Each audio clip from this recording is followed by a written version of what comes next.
Que pouvons-nous apprendre de la vie d'Aaron? Aaron est connu surtout en tant que premier prêtre lévitique et pour le rôle qu'il a joué dans l'Exode. Il est né dans une famille de Lévites à l'époque de l'esclavage d'Israël en Égypte.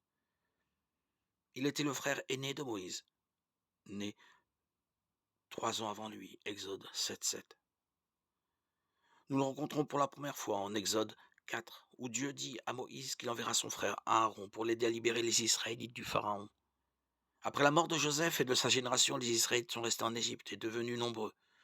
Un nouveau Pharaon qui craignait que les Israélites ne se soulèvent contre les Égyptiens les a réduits en esclavage et leur a imposé des lois très strictes. Exode 1, 8, 14. Il a aussi ordonné aux sages-femmes des Hébreux de mettre à mort tous les bébés hébreux mâles dès leur naissance. Quand elles ont refusé, le Pharaon a ordonné à tout son peuple de jeter les bébés hébreux mâles dans le Nil. Cette loi était en vigueur au moment de la naissance de Moïse. Aaron est probablement né avant leur promulgation, ou encore il a échappé à la mort parce que les sages-femmes craignaient Dieu au lieu d'obéir au Pharaon. Exode 1, 15, 22. Aaron n'est pas mentionné avant que Dieu ne l'envoie à la rencontre de Moïse, alors âgé de 80 ans. Quand Dieu a parlé à Moïse à travers le buisson ardent et lui a demandé de retourner en Égypte pour demander au Pharaon de libérer les Israélites, Exode 3, 4. Celui-ci a commencé par lui expliquer pourquoi il n'était pas la bonne personne pour cette mission, allant jusqu'à lui demander d'envoyer quelqu'un d'autre, Exode 4, 13. Alors, la colère de l'Éternel s'enflamma contre Moïse. Il dit, n'y a-t-il pas ton frère, Aaron le Lévite? Je sais qu'il parlera facilement en lui. Le voici même qui vient à ta rencontre. Quand il te verra, il se réjouira dans ton cœur. Exode 4, 14. Dieu a ensuite expliqué à Moïse qu'Aaron serait son porte-parole.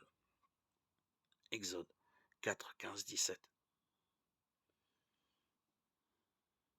Dieu a ensuite parlé à Aaron et lui a dit de partir à la rencontre de Moïse dans le désert. Aaron lui a obéi et s'est mis en route. Quand ils se sont retrouvés, Moïse lui a raconté tout ce que Dieu lui avait dit, y compris ses instructions concernant les signes qu'il accomplirait devant le Pharaon. En Égypte, Moïse et Aaron ont rassemblé les anciens des Israélites et Aaron leur a répété ce que Dieu avait dit à Moïse. Exode 4, 27, 31.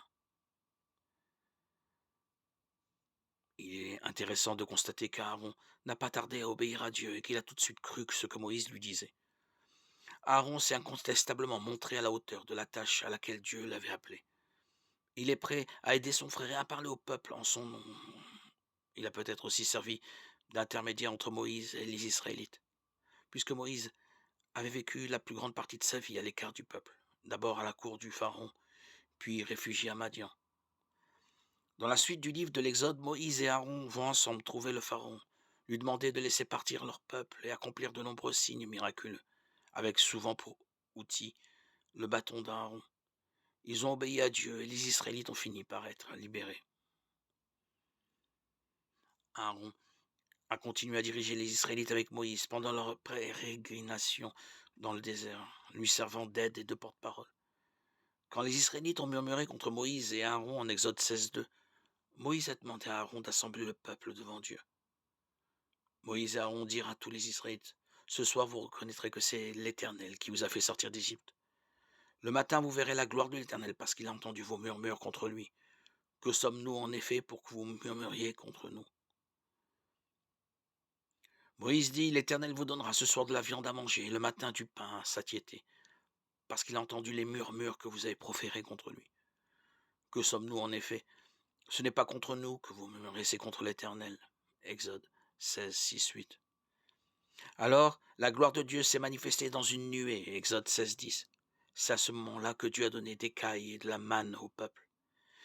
Il a demandé à Moïse de conserver 2 litres de manne dans un vase pour les prochaines générations. Et Moïse a demandé à Aaron d'amasser de la manne pour ce vase. Exode 16, 32, 35.